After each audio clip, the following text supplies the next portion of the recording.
Hello student, Bhagwati PG college online classes में आपका स्वागत है। आज हम बीए फर्स्ट ईयर के छात्रों के लिए फिजिकल ज्योग्राफी यानी भौतिक भूगोल फर्स्ट पेपर का जो दूसरा टॉपिक है पृथ्वी की उत्पत्ति। इससे पहले हमने सौरमंडल के बारे में अध्ययन किया।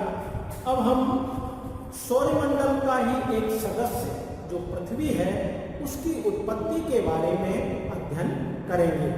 देखिए, पृथ्वी एक ऐसा ग्रह है जिस पर जीवन है, यानी जीवन के अनुकूल सारी दशाएं पाई जाती हैं। जितना भी हमारा सौर परिवार है उस सौर परिवार में एक पृथ्वी ही ऐसा ग्रह है। बाकी अन्य ग्रहों पर मानव के रहने योग्य स्थितियां नहीं है, यानी किसी भी ग्रह पर उपग्रह पर मानव जीवन संभव नहीं है। केवल पृथ्वी ही एक ऐसा ग्रह है जहां पर जीवन संभव है। तो पृथ्वी पर जब मनुष्य निवास करता है तो मनुष्य की हमेशा से जिज्ञासा रही है इस पृथ्वी की उत्पत्ति के बारे में जानने की, कि हमारी पृथ्वी की उत्पत्ति कैसे हुई, कब हुई, किन परिस्थितियों में हुई, आदि इसके कारण जानने की कोशिश करता है। देखिए, पहले से हमारी कुछ मान्यताएं भी रही हैं। मनुष्य प्राचीन काल से ही इसकी उत्पत्ति के रहस्य का उद्घाटन करना उसका स्वाभाविक काम था। पहले सौर परिवार से संबंधित तथ्यों की जानकारी नहीं थी, तो इस कारण से इसकी उत्पत्ति को धार्मिक दार्शनिक दृष्टिकोण से हल करने की कोशिश की जाती थी। यानी लोग धार्मिक तौर से या दार्शनिक तरीके से पृथ्वी की उत्पत्ति के बारे में अपने अपने विचार रखते थे। लेकिन बाद में धीरे धीरे पृथ्वी की उत्पत्ति के आधुनिक सिद्धांत, यानी जब विकास होता चला गया और विकास के साथ पृथ्वी की उत्पत्ति के नए नए भूगोलवेत्ता, नए नए हमारे वैज्ञानिक, उन्होंने इसकी खोज करने की कोशिश की। इस टॉपिक में हम तीन भूगोलवेत्ता, मुख्य तीन भूगोलवेत्ता, उनके सिद्धांतों का हम इसमें अध्ययन करेंगे। सबसे पहला इसमें इमैनुअल कांट है, उनकी जो वावे परिकल्पना है उसका हम अध्ययन करेंगे। दूसरे जो भूगोलवेत्ता हैं जेम्स जीन्स, जिनकी ज्वारीय परिकल्पना है उसका हम अध्ययन करेंगे। और तीसरे ऑटो शिमंड हैं, उनकी परिकल्पना का हम अध्ययन करेंगे। अब यहाँ पर हम आधुनिक जो सिद्धांत हैं और उन आधुनिक सिद्धांतों में अगर हम देखें तो पृथ्वी की उत्पत्ति के बारे में जो इन्होंने बताया है, उस उत्पत्ति के सिद्धांतों को हम दो वर्गों में रखते हैं। कितने वर्गों में? दो वर्गों में इनको रखते हैं। पहला जो है वो विकासवादी या एक तारक सिद्धांत। विकासवादी या एक तारक सिद्धांत, इसका मतलब एक तारक, यानी पृथ्वी की उत्पत्ति जो है वो इसमें कहते हैं एक तारे से बताई है। एक तारे से इसकी उत्पत्ति बताई है, इस कारण से इसको एक तारक सिद्धांत भी कहते हैं। दूसरा जो है वो है प्रलयवादी या दैतारक सिद्धांत। दैतारक सिद्धांत यानी इसमें पृथ्वी की उत्पत्ति को दो तारों से बताया गया है। दूसरा जो सिद्धांत है उसमें पृथ्वी की उत्पत्ति को दो तारों से बताया गया है। तो इस तरीके से पृथ्वी के विकास के जो आधुनिक सिद्धांत हैं इनको दो वर्गों में विभाजित किया गया। पहला विकासवादी या एक तारक सिद्धांत, दूसरा प्रलयवादी या दैतारक सिद्धांत। अब इसमें सबसे पहले हम विकासवादी या एक तारक सिद्धांत में इमैनुअल कांट की जो वावे परिकल्पना है उसका अध्ययन करेंगे। देखिए, कांट महोदय का एक कथन था। कांट महोदय जो थे वो कहते थे कि मुझे पदार्थ दो, मैं दिखाऊंगा कि विश्व कैसे बनता है। मुझे पदार्थ दो, मैं दिखाऊंगा कि विश्व कैसे बनता है। यानी जो कांट महोदय ने जो उनका कथन था, वो कहते थे कि मुझे पदार्थ दो, मैं दिखाऊंगा विश्व कैसे बनता है। तो ये कथन उनका था। अब वो जो इस परिकल्पना को बताते हैं, कहते हैं इनकी जो परिकल्पना है वो गुरुत्वाकर्षण बल, न्यूटन का जो गुरुत्वाकर्षण बल है उस पर आधारित मानी जाती है। देखिए, कांट महोदय कहते हैं कि हमारे ब्रह्मांड में पौराणिक आद्य पदार्थ विद्यमान थे। यानी छोटे छोटे बड़े बड़े पौराणिक आद्य पदार्थ थे, वो पूरे ब्रह्मांड में फैले हुए थे। गुरुत्वाकर्षण यानी ये ठंडे थे, कठोर थे, गतिहीन थे। इनमें न तो कोई गर्मी थी न कोई गति थी और ये बिल्कुल निष्क्रिय थे। गुरुत्वाकर्षण बल के कारण जब गुरुत्वाकर्षण बल इनमें आकर्षित हुआ तो ये गुरुत्वाकर्षण के कारण एक दूसरे से नजदीक आए, एक दूसरे से आकर टकराए। यानी जब गुरुत्वाकर्षण बल ने काम किया तो जितने भी ब्रह्मांड में आद्य पदार्थ थे वो सभी आद्य पदार्थ एक दूसरे से आकर टकराए और टकराने से इनमें ऊर्जा और गति उत्पन्न हो गई। यानी जब ये आद्य पदार्थ एक दूसरे से आकर टकराए और टकराकर जब वो एक पिंड के रूप में बन गए तो इनमें ऊर्जा और गति उत्पन्न हो गई और ये जब ऊर्जा और गति उत्पन्न हो गई तो ये भ्रमण करने लग गए, एक विशाल निहारिका के रूप में ये विद्यमान हो गए और ये बड़ी तेजी से घूमने लगा। ये एक निहारिका बन गई और ये तेज गति से घूमने लग गए। अब जब तेज गति से घूमने लग गए तो इसके केंद्र में अपकेंद्रीय बल उत्पन्न हो गया। अपकेंद्रीय बल उत्पन्न हो गया और अपकेंद्रीय बल उत्पन्न होने के कारण इसमें से प्लेट नुमा छल्ले निकलने लग गए। यानी जब ये निहारिका तेज गति से घूम रही थी तो घूमने के कारण इसके केंद्र में अपकेंद्रीय बल के कारण इसमें से छल्ले निकलने लग गए और ये छल्ले ग्रह के रूप में निर्मित हुए और इस तरीके से इसने बताया कि 9 छल्ले निकले और इसका जो अवशिष्ट भाग रह गया, बाद में जो छल्ले निकल गए, निकलने के बाद यानी ग्रह रूपी छल्ले जो निकल गए, उसके बाद जो मेटेरियल बचा, जो अवशिष्ट बचा, वो इन्होंने बताया कि सूर्य के रूप में वो वहां पर रह गया। तो सूर्य उसका अवशिष्ट के रूप में रह गया और ग्रहों के घनीभूत होते समय ग्रहों में से कुछ छल्ले बाहर निकले। यानी जो ग्रह थे वो भी घनीभूत हुए और घनीभूत होकर उनसे भी जब छल्ले निकले तो उपग्रहों का निर्माण हुआ।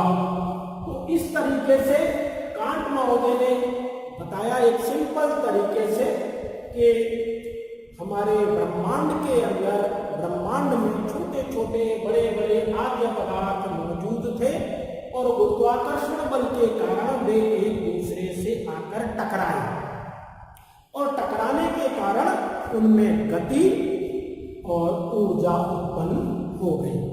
गति और ऊर्जा उत्पन्न हो गई और ये एक निहारिका का रूप धारण कर लिया और ये घूमने लग गया और घूमने के कारण इस न्यायिका के केंद्र में अपकेंद्रीय बल उत्पन्न हो गया। अपकेंद्रीय बल उत्पन्न होने के कारण इसके ग्रह रूपी जो छल्ले थे वो इसमें से निकले और निकलने के बाद वो ग्रह बने और जो अवशिष्ट बचा वो अवशिष्ट सूर्य के रूप में रह गया। यानी जो मटेरियल बाद में रहा उसको सूर्य कहा गया।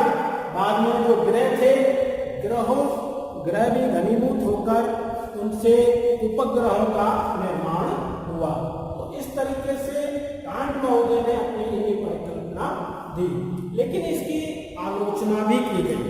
कांट महोदय की जो परिकल्पना है उसकी आलोचना भी की गई। देखिए, कांट की परिकल्पना का मूलभूत भौतिक नियमों का उल्लंघन करती है। यानी जो मूलभूत भौतिक नियम है वो उनका उल्लंघन करती है, अतः यह तो सिद्ध होता है।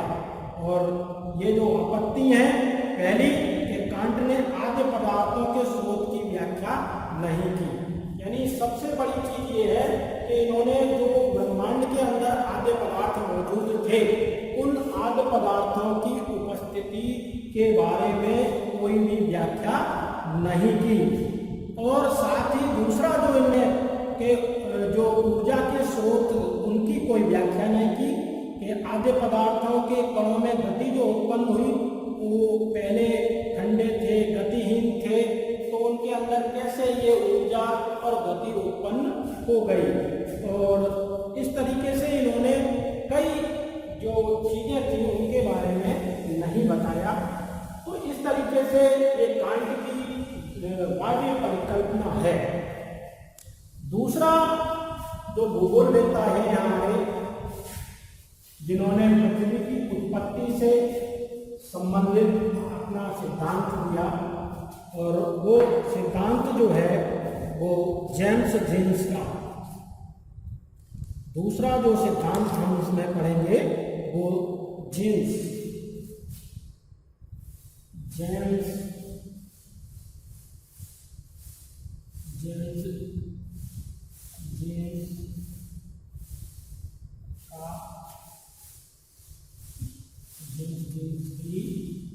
ज्वारीय परिकल्पना,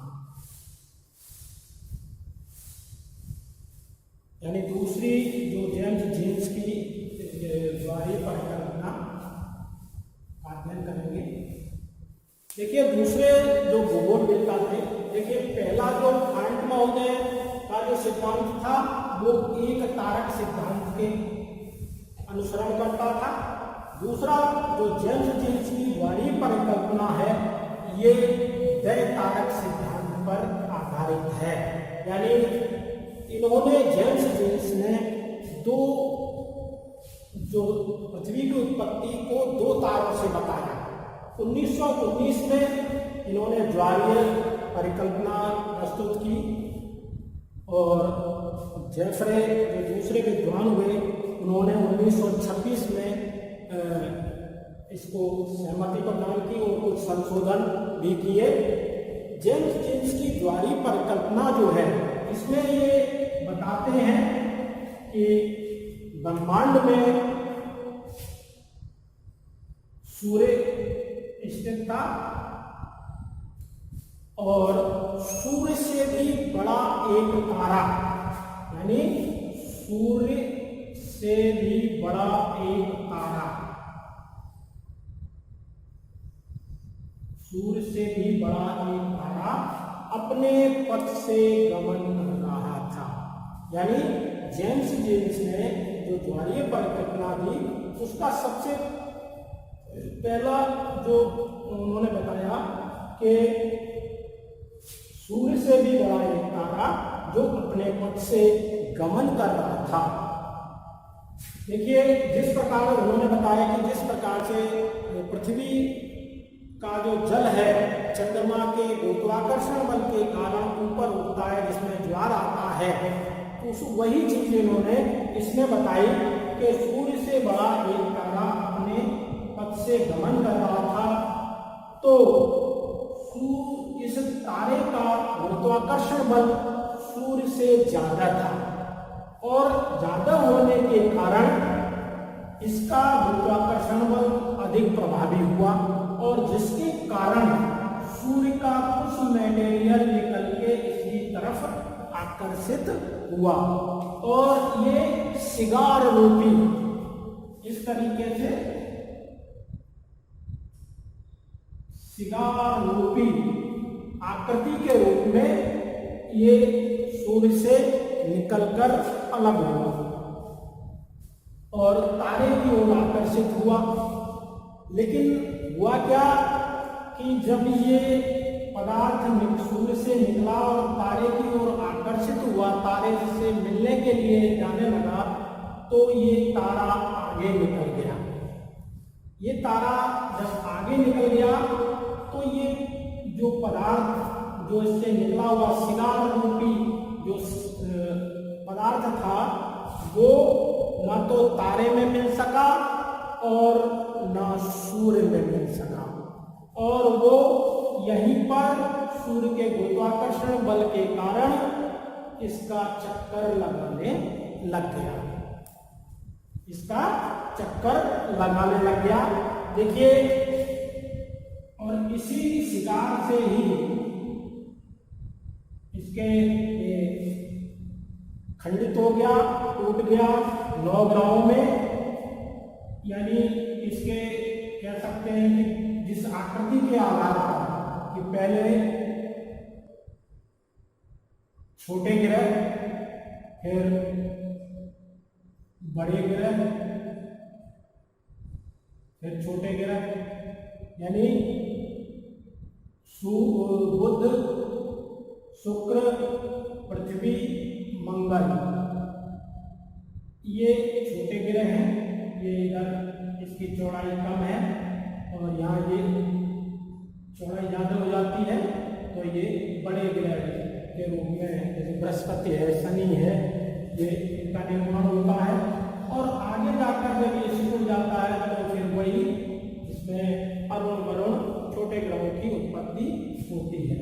तो इस तरीके से जेम्स ने बताया कि सूर्य से भी बड़ा एक तारा जो अपने पथ से गमन कर रहा था, वो उसके सूर्य के नजदीक से जब गुजरा तो उसका गुरुत्वाकर्षण बल सूर्य के बल से अधिक था और सूर्य के बल से अधिक होने के कारण उससे सूर्य से जो मटेरियल है वो निकल के तारे की ओर आकर्षित हुआ और वो जब तक मटेरियल निकल के तारे से मिलता तब तक तारा अपने पथ से आगे निकल गया।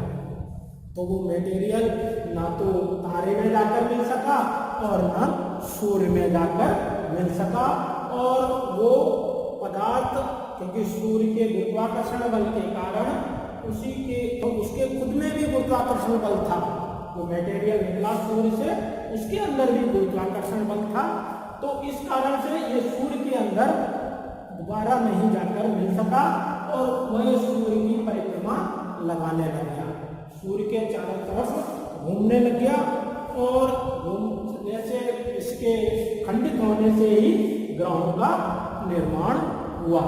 ये जेम्स बताते हैं कि किस प्रकार से सूर्य और चंद्रमा वो ग्रहों की पृथ्वी की उत्पत्ति हुई। तो कुछ इसको आलोचना भी करते हैं। जेम्स में सबसे पहली जो आलोचना है वो लेविन महोदय करते हैं।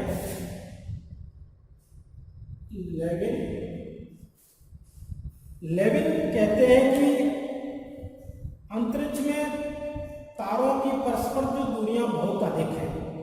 सूर्य का निकट का तारा अगर हम देखें हम तो 4.3 प्रकाश वर्ष की दूरी पर है, यानी 4.3 प्रकाश वर्ष दूरी पर स्थित है। यानी ऐसा कोई तारा लेविन कहते हैं कितना नजदीक कोई तारा नहीं था, यानी सबसे नजदीक तारा बताया गया वो 4.3 प्रकाश वर्ष दूर स्थित था। अतः हम कह सकते हैं कि तारों के इतना निकट आने की संभावना शून्य ही। और इतनी निकट आना बहुत असंभव था कि उसके सूर्य के अंदर से ज्वार निकल सके। यानी लेविन ने कहा कि ऐसा कोई तारा इतनी नजदीक सूर्य के नहीं था और इतना उसमें शक्ति नहीं थी कि सूर्य का जो मटेरियल है उसको वो अपनी ओर आकर्षित कर सके। यानी सबसे नजदीक की तारे की जो दूरी उन्होंने बताई सूर्य के वो 4.3 प्रकाश वर्ष, ये बहुत ज्यादा है। और ये यानी इस इतनी दूरी पर वो तारा सूर्य के मटेरियल को आकर्षित नहीं कर सकता है। दूसरे रसद ने आपत्ति उठाई और उन्होंने बताया कि ग्रहों के मध्य की दूरियां और सौर परिवार के विस्तृत फैलाव की व्याख्या करने में यह सिद्धांत समर्थ नहीं है। पेरिस्की के मत के अनुसार भी ग्रहों के मध्य की दूरियों को प्रमाणित नहीं किया। इसमें ग्रहों के मध्य की जो दूरी है उसको भी यानी इसको नहीं बताया। तो इस तरीके से जेम्स जीन्स की परिकल्पना की भी आलोचना हुई। तो इस तरीके से जेम्स जीन्स की परिकल्पना दैव तारक सिद्धांत यानी दो तारों से पृथ्वी की उत्पत्ति हुई इसके बारे में बताती है। अब आपको अगले वीडियो में पढ़ाएंगे।